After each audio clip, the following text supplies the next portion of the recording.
Let me explain, and then I'll give you a chance to respond.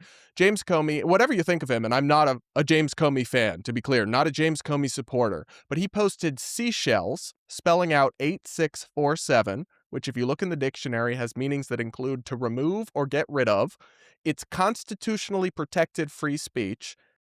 Yo, what is going on, everybody? Welcome back to the channel. So check this out. Stephen is going head to head with Mike over this government fund that is supposed to compensate people for political persecution, and the conversation gets wild. Stephen starts pressing Mike on whether people who assaulted police officers should be eligible for payouts, and Mike just cannot give a straight answer. Then Stephen pulls out a James Comey example that completely traps the entire argument, and Mike's response is something you really have to hear for yourself. Trust me, the last few minutes of this one hit completely different, so make sure you ride this one out all the way through. And while you are watching, drop a comment and let me know what part of the world you are tuning in from. I always love seeing where everybody is at. All right, let us get right into it. This weaponization fund, which again, the payments are not going to be overseen by a judge. They don't even necessarily have to have a legitimate legal case. There will be some where they'll be past the statute of limitations for the actual alleged rights violation, but this again is not going to be a court process. It's going to be an extrajudicial process. So I'm wondering, Mike, if you were appointed, because it does say in the DOJ document announcing this that they will consider the morality of individuals who apply, will you promise that no settlement money will be given to any J6er who assaulted a police officer? No, I won't promise that because right now those terms are being decided by the Attorney General. I mean, that is subject to national debate. It's not up to me to determine the outward bounds of those things. It is to But work if you within the were put on framework the that is board, established would by, you support money yeah, going then I'll tell to you. somebody who assaulted a police officer, or no? Well, I would, what the Attorney General has said is we would review the totality of the circumstances, which I would do. And I'll tell you what I'm doing so I can be prepared to do that.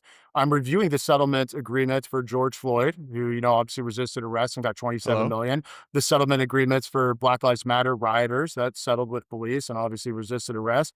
And so I want to see in the historical records of similar settlement agreements, how resisting arrest or other kind of activity, which is a matter of degrees, played out on that scale. And so those are all things I'll study. Wait, just to be clear, the resulting settlements that result from the adversarial process of two different parties fighting on both sides with an impartial and a mutually adversarial judge in the middle, whatever results from those processes, you can't simply look at dollar amounts and compare them to this, which is like a mediation/arbitration fund with absolutely zero legal oversight, with absolutely zero engagement from our judiciary, with little to no oversight even from Congress.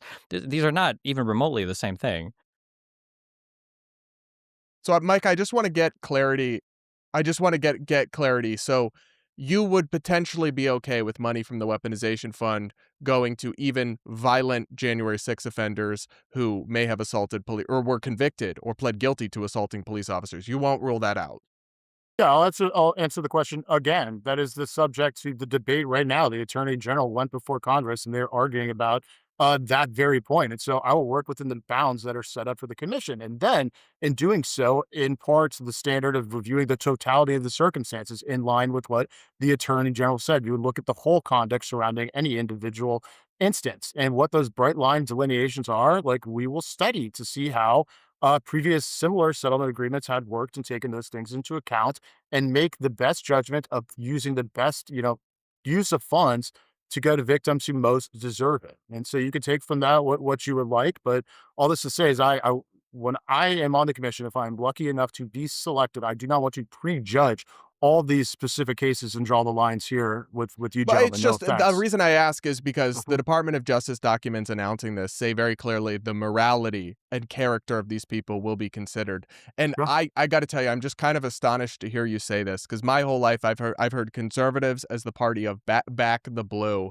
and now I'm hearing you would potentially be open to giving anti-weaponization payouts to January 6ers who assaulted police officers, who dozens of whom were viciously attacked and assaulted on January 6th. Well, you can hear what you would like. I would prefer you to listen to what I say. And I did not say what you just said. I said the decision for the line drawing is being made right now, and I will work within those frameworks that are established. And I told you I am in the process of studying the George Floyd settlements and other settlements with people who got into it with cops, and there are degrees of that, right? There's a difference between being on a barricade or something and not obeying an order and beating the crap out of a cop. Obviously, those things, with my background, you can expect what kind of judgments I will make, but I'm not going to prejudge specific context based off, the phraseology that you wish to use here. It's not phraseology. I mean, dozens of people pled guilty to and were convicted of violent offenses, but that's fine. You answer the Sure. question. No.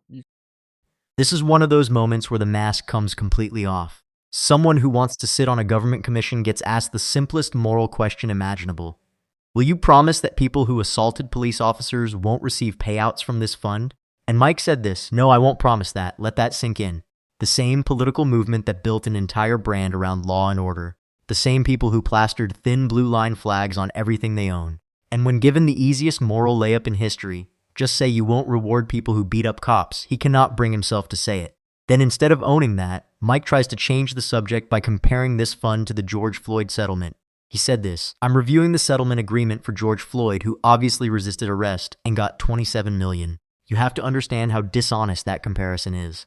Court settlements go through an adversarial legal process, lawyers on both sides, a judge in the middle, evidence, cross-examination, accountability.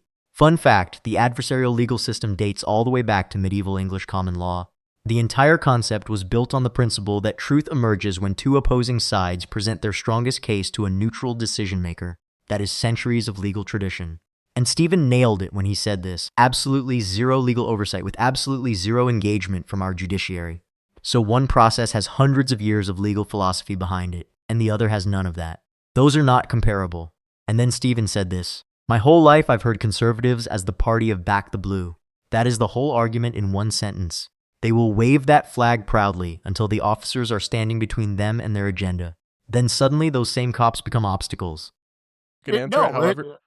Sure, we'll take another run at it. Do you think there's a difference between Go for punching it. a cop in the nose or disobeying an order?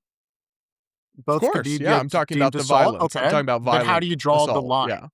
Right. You're asking me to draw a very Charges that are particular violent legal that line. they were found guilty of. Okay, well then you're drawing another line, and then you're taking into account a none, to use Stephen's previous argument, an adversarial process with an adversarial judge, because they did not have that in Washington D.C. in these kangaroo courts, and so there's going to be independent fact Sorry, what do you finding that mean? occurs. Weren't They they? don't They believe were in. found. They don't believe in courts. So what do you mean? What does he mean? They don't believe in January the judicial 6ers system. were It doesn't- they doesn't- were they were Their, processed. their I'm- rights were run roughshod in the D.C. courts. I think that is Yeah.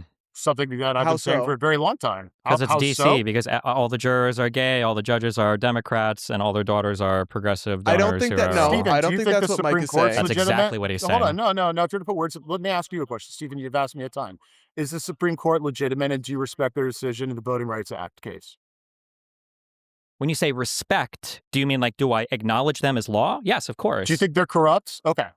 You don't think it was like corruptly illegitimate or anything like that? I think there are huge questions around Alito and Thomas and the perceptions of corruption based on the massive amounts of money that they are taking in. What's and the connection to the January 6th? Because I don't want to derail into Supreme Court ethics Because debate. Stephen said did something about the courts. I won't put words in his mouth. He just Do you said think them, the though. verdicts that were issued in the DC courts were correct for the Jan 6 people? No, absolutely not. You don't think they were No. legitimate? I think the Supreme Court agreed with me. The 1512 charges were thrown out, guys. Are you missing that whole point? It was a bogus charge hanged over these guys' head, and they were run roughshod through a very intense process, which was out of proportion with anything afforded to anyone in any similar situation, to include the Black Lives Matter rioters, which actually weren't similar because they were way worse. They burned down a lot of this country and actually engaged in Well, they were quite serious different. sustained behavior. Yeah, the BLM were worse, they didn't get charged. It depends what metric you're looking at. Obviously, it's worse in the sense that burning more down the people country? died. Absolutely. Yeah, but it wasn't, a targeted attempt to overthrow an election result and an attack on democracy. It was hooligans and protesters, and I think they were despicable, to be clear. And I wanted Of which them there were like prosecuted harshly. 15,000 arrests also, by the way. This idea that we didn't But prosecute a lot of Black those Lives Matter charges and were guess who dropped, settled with them? unfortunately, Stephen. The city settled with them, and I'm studying those settlement agreements to apply for the commission. But the thing is, Mike, though, in that case, the settlement was reached by adversarial parties, not by political appointees. Was it? Because I saw who Jacob. Sorry. I didn't mean to cut you off there. I'm getting. Oh, no, getting go hot ahead. here. I was going to say, was it Oh, no. adversarial in Minneapolis or Minnesota? You had Jacob Frey supplicating himself on the grave of George Floyd and then giving out $27 million to the family. That doesn't They look might be too sympathetic adversarial to parties, me. but they're not literally the same thing, right? As opposed to Trump versus Trump. But All right, this is where the conversation falls apart entirely. Because when they start arguing about whether the court verdicts were legitimate, someone actually said this: all the jurors are gay, all the judges are Democrats, and all their daughters are progressive. I need you to sit with that for a second. That is someone's real argument for why an entire judicial system should be dismissed. Not a single legal technicality, not one procedural objection. Just the sexual orientation of jurors and the political leanings of judges' family members. If that reasoning held up, you could throw out every verdict in every courtroom in America. Every juror brings personal beliefs to the table. That is not corruption. That is called being a human being. Then Mike went straight to the comparison that always gets recycled. He said this: they burned down a lot of this country and actually engaged in the same behavior. And here is what always gets conveniently left out. There were over 15,000 arrests. This idea that there were zero consequences is just factually wrong. And Stephen drew a firm line when he said this: it wasn't a targeted attempt to overthrow an election result and an attack on democracy. Those are fundamentally different categories of action with completely different motivations. Equating them requires you to deliberately ignore what actually happened in each case. Then Stephen landed the real blow. He said this: the settlement was reached by adversarial parties, not by political appointees. That is the argument nobody on the other side can answer. In any legitimate legal outcome, two opposing sides fight it out with independent oversight in the middle. This fund has none of those safeguards. One political apparatus is deciding which of its own supporters gets a check. Call it whatever you want, but that is not how accountability works in any functioning system. We discussed that.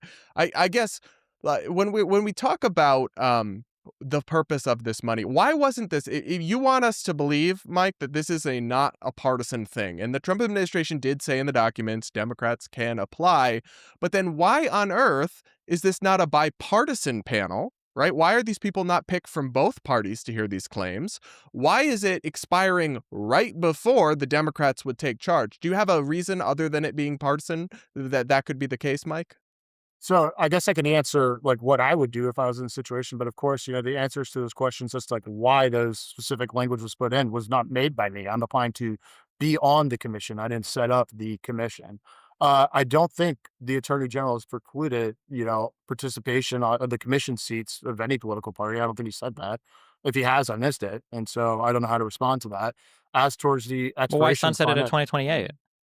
Yeah, why why sunset it in 2028? Also, I don't think he's going to pick any Democrats, or maybe one token, but regardless, sure, I get your point. He hasn't said so yet. Yeah, I don't. Why do you sunset it? I think it's a logical date. It's the end of the administration. That's when you want the funds. I'll tell you this. So if I'm I commissioner, mean, that's I won't need to. convenient. I won't need till 2028. I You don't will want work a payouts in lot the next faster than that. administration to people that were What's that? had the government weaponized Oh, against they'll them, get. right? As I said earlier, those people will get paid out. The entire Democratic Party and the federal, government has existed for decades to do just that, and they do that at scale. That's what USAID was. That's what everything else was. I have no doubts Democrats will use government to drive money to whoever the hell they want because that's what they always do. But specifically, if this is a good and important program that is necessary, why does the need for it go away in 2028, right before the Democrats take power? You understand why that appears deeply cynical, don't you? Yeah. Well, I don't think there's not a need for a 1.776 billion fund in that next administration because there aren't those remaining victims. We'll take care of all of them way before Well, the there'll be new expiration. victims Oh, really? from the Who? Trump No. administration. Who's No. who? Trump would James Comey? never weaponize government. James Yeah, what are Comey you is a talking great about? example, actually. So, Okay, for James. example, he posted Mhm. constitutionally. Let me explain, and then I'll give you a chance to respond. James Comey, whatever you think of him, and I'm not a James Comey fan, to be clear, not a James Comey supporter, but he posted seashells, spelling out 8647, which, if you look in the dictionary, has meanings that include to remove or get rid of. It's constitutionally protected free speech, and they tried to criminally prosecute him for it. So, Mike, when that prosecution is inevitably thrown out because it is unconstitutional, it has been condemned by basically every free speech organization in America, he will then be a victim of government weaponization against political enemies. He is Trump's political enemy, and so he would be the perfect candidate for this fund in the next administration. No? Why not?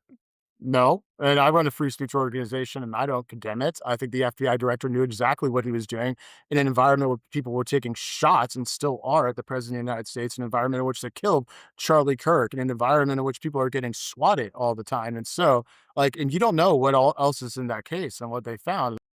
Now here is where Stephen absolutely corners the entire argument, because he asks the simplest question nobody seems to want to answer. He said this: "Why on earth is this not a bipartisan panel?" Think about how basic that is. If this fund is about correcting government overreach, then it should not matter which party reviews the claims. Injustice does not carry a party registration. The fact that there is zero bipartisan structure tells you everything about what this is actually designed to do. And Mike's response was essentially that he did not design the commission and does not know why it was built that way. Which is honest, sure, but not exactly confidence-inspiring when you are volunteering to serve on it. Then Stephen asked the question that I think cracked the whole thing wide open. He said this: "Why does the need for it go away in 2028, right before the Democrats take power?" That is such a sharp question because there is no clean answer. If government overreach is a real problem that hurts real citizens, then why does the solution come with an expiration date? Why would the need to protect people from abuse suddenly vanish at the end of one administration? The only logical explanation is that this was never built around a principle. It was built around a political calendar. And then came the moment that actually made my jaw drop. Stephen brought up James Comey and laid it out like this. He posted seashells spelling out 8647. It is constitutionally protected free speech, and they tried to criminally prosecute him for it. So by the fund's own standards, Comey would be a textbook case of government overreach targeting a political opponent. He would qualify perfectly for this exact program under the next administration. And what did Mike say? He actually said this: "I run a free speech organization and I don't condemn it." A man who runs a free speech organization just told you on camera that he will not defend constitutionally protected expression. That is not a free speech advocate. That is someone wearing a free speech label while only defending speech from people they agree with. Because here's the thing: if your principles only activate for people on your team, those are not principles. Those are team colors. And that single statement might be the most revealing thing anyone said in this entire discussion. So what do you guys think of this? Leave your thoughts down in the comments. Please like and subscribe, and I will see you in the next video.